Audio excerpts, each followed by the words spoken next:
প্রিয় বন্ধুগণ, আপনাদেরকে একটি কথা স্মরণ করিয়ে দিতে চাই। আপনারা যদি ইসলামী রাজনীতি করেন, ইসলামী মূল্যবোধকে সামনে রেখে কথা বলেন, নিশ্চয়ই আপনারা জানেন আল্লাহ তাআলা মানুষকে ধন সম্পদ এবং ক্ষমতা দিয়ে এবং নিয়ে পরীক্ষা করে। গত 16 বছরে আমাদের কাছ থেকে আল্লাহ তাআলা নিয়েছেন, আমাদের ধৈর্যের পরীক্ষা নিয়েছেন। আমরা সেই পরীক্ষায় উত্তীর্ণ হয়েছি বলেই আমাদেরকে এই রহমতের জুলাই উপহার দিয়েছিলেন। যেই জুলাইয়ে আমরা বাংলাদেশের মানুষের উপরে চেপে থাকা দৈত্য দানবের মতো 16 বছরের ফাঁসিবাদকে পরাজিত করেছি। কিন্তু আমরা ওই যে আপনার হাদিসে আছে, বিপদ কেটে গেলে মানুষ উৎফুল্ল হয়, অহংকারী হয়। তাই আমরা দেখতে পাচ্ছি এই গণ অভ্যুত্থানে আমাদের অংশীজনেরা মজলুম রাজকে উৎফুল্ল অহংকারী হয়ে জালিম হয়ে উঠছে। তাই আপনাদেরকে মনে করিয়ে দিতে চাই, আমরা যদি সীমা লঙ্ঘন করি, শেখ হাসিনার মতো আল্লাহ পাকও কিন্তু আমাদেরকে ছাড় দিবেন না।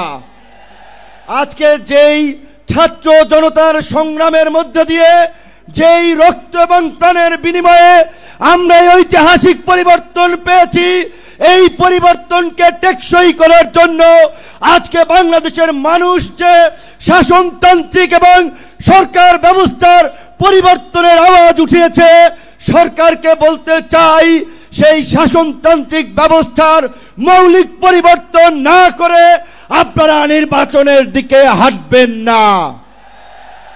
নির্বাচনের আগে সমস্ত রাজনৈতিক দল যেন নির্বিঘ্নে প্রচারণা করতে পারে, নিরপেক্ষ একটি প্রশাসনিক এবং রাষ্ট্র ব্যবস্থা থাকে, সেই লেভেল প্লেইং ফিল্ড নিশ্চিত করতে হবে, যেটা আজকের এই সমাবেশের একটি দাবি। একই সাথে আমরা বলতে চাই, গত এই 11 মাস ধরে স্থানীয় সরকারের কোনো জনপ্রতিনিধি নাই, মানুষের একটা চরম ভোগান্তি। তাই অনতিবিলম্বে স্থানীয় সরকার নির্বাচনের মধ্য দিয়ে জনগণের এই দুর্ভোগ লাঘব করেন। আমার ভাই, আমার সহকর্মী, সহযোদ্ধা বন্ধু জাহিদুল ইসলাম বলেছে, আমিও তার সাথে একাত্মতা পোষণ করে বলতে চাই। অনেকেই আমাকে ইয়ার্কি করে বলে, ভাই ডাকসুর চাবি কি আপনি নিয়ে গেছেন নাকি?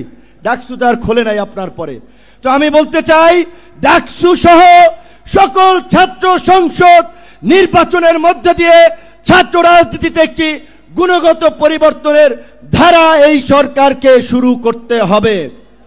একই সাথে আমাদের এই অঙ্গীকারের বিনিময়ে এই পরিবর্তনকে দীর্ঘস্থায়ী করার জন্য, এই জুলাইয়ের সুফল মানুষের কাছে পৌঁছে দেওয়ার জন্য ঐতিহাসিক যে জুলাই ঘোষণাপত্র এবং যে জুলাই সনদ, আমরা আশা করি সরকার সেটি এই জুলাই মাসে বাস্তবায়ন করবে।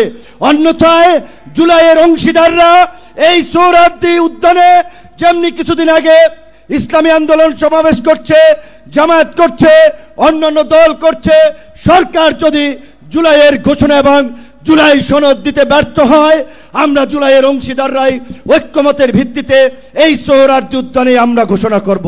ধন্যবাদ।